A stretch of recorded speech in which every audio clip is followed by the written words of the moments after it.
Ice cream খেতে তোমরা কে কে ভালোবাসো ঝটপট বলে ফেলো দেখি। তবে আমি এটা বলতে পারি যে আমার চেয়ে বেশি আইসক্রিম কেউ খেতে ভালোবাসে না।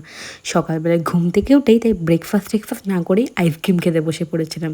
তারপর রেডি হয়ে বাবির সাথে বেরিয়েছিলাম, কারণ আজকে টুকটাক জিনিস কেনার ছিল। তবে নিজেদের জন্য কিছু নয়, বাড়ির জন্য টুকটাক জিনিস কেনার ছিল, যেমন একটা কার্পেট আর টুকটাক কিচেন ইউটিলিটিস। সেই সব শেষ করার পর গেছিলাম একটু ব্লাউজের দোকানে, কারণ আমার একটা ব্লাউজ কেনার ছিল। কারণ সামনেই পুজো, আর এখন তো ব্লাউজ বানাতে দিলে কোথাও বানিয়ে দেবে না, তাই গেছিলাম। তবে সেরকম একটা পছন্দ হয়নি, তাই কিনিনি। ফেরার পথে মিয়া ওমর থেকে এনেছিলাম টুকটাক খাবার, আর বাড়ি এসে দেখি মা বানিয়েছে চিকেন কষা। আজকের লাঞ্চটা পুরো জমে গেছিলো। খাওয়া দাওয়া সেরে উঠতে না উঠতেই দেখি সেটা একটা পার্সেল এসেছে, গ্রসারি। আমাদের মাসকাবারির গ্রসারি আমরা ফ্লিপকার্ট থেকে কিনি, তো সেটাই এসেছিলো। তারপর এসেছে এগেইন আরেকটা পার্সেল।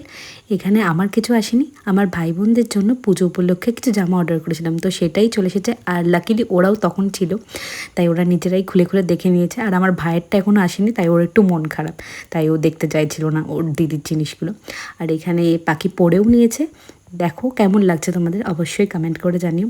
তারপর আমরা একসঙ্গে বসে আমারই ভিডিও দেখছিলাম টিভিতে চালিয়ে। আর এখানে দেখো ক্যামেরা অন করতেই আমার ভাই লজ্জায় মুখ ঢেকে নিয়েছে পুরো।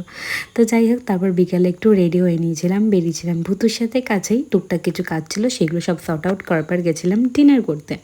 তো টুকটাক কিছু খাওয়া দাওয়ার পর বাড়ি চলে এসেছিলাম। আজকের ভিডিওটা বাস এইটুকুনি। ভালো লাগলে like, share and subscribe. Tata.